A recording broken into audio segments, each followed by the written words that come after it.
दोस्तों नमस्कार।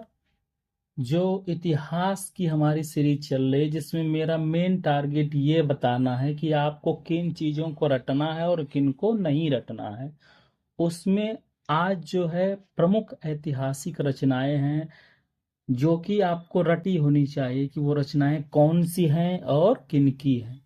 उसमें सबसे पहली रचना दोस्तों है अष्टाध्यायी की है। ये पाणिनि की रचना है। आप इसको अष्टपानी या 8 तरह का पानी ऐसे करके याद कर सकते हैं ताकि लिंक हो जाए और वहाँ एग्जामिनेशन हॉल में आपको याद आ जाए। दूसरी रचना जो है दोस्तों मुद्रा राक्षस। ये विशाखा दत्त की है। राक्षस शब्द है और विशाखा उधर है तो राक्षस को विशाल से जोड़िए, अपने आप ही याद हो जाएगा। मुद्रा राक्षस विशाखा दत्त की रचना हो गई। महाभाष्य जो है पतंजलि की रचना है। महाभाष्य पतंजलि की रचना है।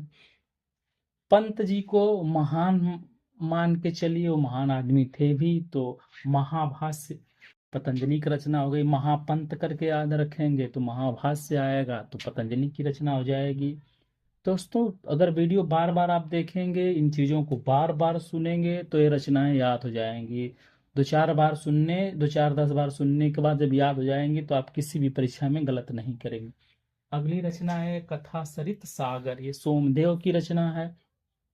जनरली हम लोग हिंदू धर्म में सोमवार के दिन ठाकुर जी की कथा सुनते हैं, तो कथा सरित सागर यानी कथा सोमदेव की रचना है। कथा और सोमवार लिंक करेंगे तो ये भूलेगा नहीं। फिर आते हैं बृहद कथा मंजरी। ये क्षेमेंद्र की रचना है। कथा ऊपर भी है, नीचे बृहद कथा है, क्षेमेंद्र है, तो यहाँ बृहद से थोड़ा टेढ़ा नाम ये भी है, टेढ़ा नाम ये भी है, तो इससे लिंक करने की कोशिश करिए, ये रचना याद हो जाएगी। बृहद कथा मंजरी क्षेमेंद्र की रचना है। फिर आते हैं, देखते हैं मृच्छकटिकम। ये शूद्रक की रचना है। मृछ शब्द से मछली जैसा कुछ समझने में आ रहा है, और शूद्रक से अपने यहाँ जो वर्ण विभाजन है उसमें जो निचले पायदान के व्यक्तियों को माना जाता रहा है शूद्र, तो वो मछली वाला काम करते रहे हैं, या मछली जैसा जिसको भारतीय समाज में निकृष्ट काम समझा जाता है वो करते रहे हैं, तो उससे लिंक हो जाएगा। मृच्छकटिकम शूद्रक की रचना है। मछली और शूद्र एक साथ हो जाएंगे। आगे देखते हैं अर्थशास्त्र है। अर्थशास्त्र कौटिल्य की रचना है। कौटिल्य भारतीय समाज में, भारतीय राजनीति व्यवस्था में बहुत ही चर्चित नाम रहे हैं, तो इनकी रचना अर्थशास्त्र कौटिल्य की रचना। कौटिल्य को ही चाणक्य भी कहते हैं। आगे जो है फिर जो नीति शास्त्र है उसकी रचनाकार है कामंदक।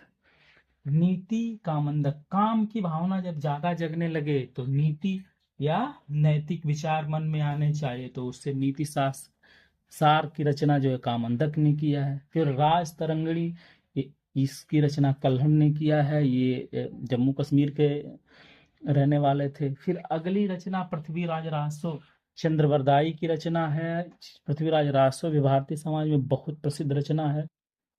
फिर आगे बढ़ते हैं, हर्षचरित, ये बाणभट्ट द्वारा लिखी हुई रचना है। इसमें हर्षवर्धन के जीवन चरित्र के बारे में लिखा गया है।